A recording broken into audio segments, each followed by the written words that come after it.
जैसा कि आप देख ही रहे हैं कि दिल्ली एनसीआर में बढ़ते प्रदूषण ने हर किसी की सेहत पर असर डालना शुरू कर दिया है। बच्चे, बुजुर्ग, प्रेग्नेंट महिलाएं और यहाँ तक कि न्यूबॉर्न बेबीज भी इससे अछूते नहीं हैं।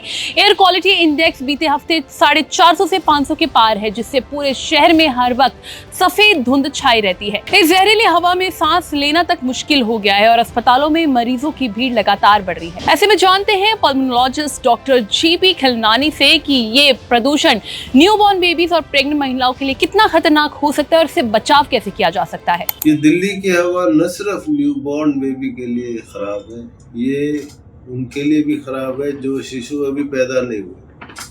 मतलब कि जो माँ के गर्भ में जो शिशु है उसकी ग्रोथ पे भी असर करता है, जिसको हम इंट्रायूट्राइन ग्रोथ रिटार्डेशन कहते हैं, वो भी करता है। अबॉर्शन के भी चांसेस ज़्यादा रहते हैं। ऑब्स्टेट्रिक कॉम्प्लिकेशन, जब बच्चा पैदा होने की कॉम्प्लिकेशन होती है, उससे भी ज़्यादा होते हैं। और जो बच्चे वायु प्रदूषित हवा में पैदा होते हैं या उनकी माँ एक्सपोज होती है, उनकी इम्यूनिटी आगे भी कमज़ोर होती है। जब आपका गला चौक हो रहा है तो उसके कई कारण होते हैं। वायु प्रदूषण तो एक होता है, दूसरा गला चौक होने का कारण होता है एसिड रिफ्लक्स। तो ऐसे समय में अगर आप वायु प्रदूषण के साथ में बहुत ज़्यादा मिर्ची मसाले का खाना खाते हैं या बेटाइम में खाते हैं या बहुत ज़्यादा हैवी मील करते हैं, रात को देर से तेल वाला खाना खाएंगे, तो उस समय आपका गला चौक ज़्यादा होगा और वायु प्रदूषण का जो ख़राब असर है वो भी ज़्यादा होगा। तो इन सब चीज़ों से बचना चाहिए।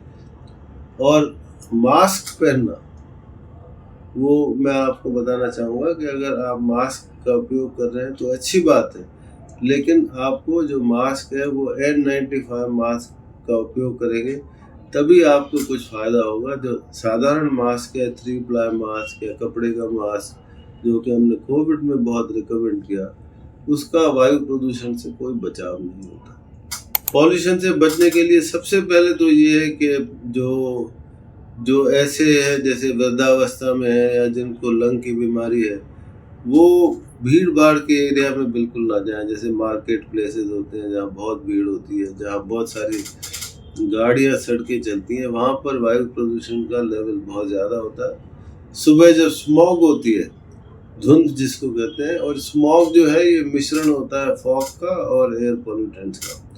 जो इन्वर्जन होता है, इन्वर्जन का मतलब होता है कि सुबह के टाइम पे जब ठंडक होती है और धूप नहीं आती है, तो उसमें जो वायु प्रदूषण के जो कण होते हैं वो ज़मीन की सतह पे ही रहते हैं। इस वजह से जब हम उसमें सांस लेते हैं उस समय, तो बहुत ज़्यादा मात्रा में वायु प्रदूषण हमारे शरीर में जाता है। जब धूप आती है तो उस समय वो ऊपर चले जाते हैं, तो वो सही समय होता है आदमी को बाहर जाने का या व्यायाम करने का।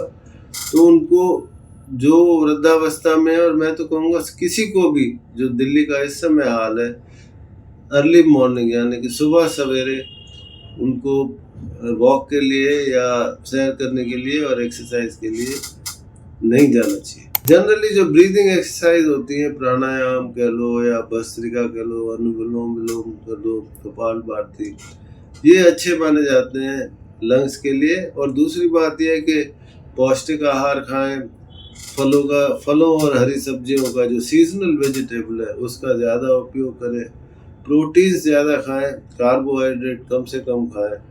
ये जनरल कुछ बातें होती हैं जिससे हमारी जो इम्यूनिटी है वो अच्छी मेंटेन होती है। आई होप डॉक्टर के बताए हुए प्रिवेंशन टिप्स पर आप ध्यान देंगे और खुद को इस प्रदूषण से बचाएंगे। कमेंट करके जरूर बताएं वीडियो कैसी लगी, और हेल्थ से जुड़ी इस तरह की और भी वीडियोस के लिए लाइक एंड सब्सक्राइब करें thehealthside.com।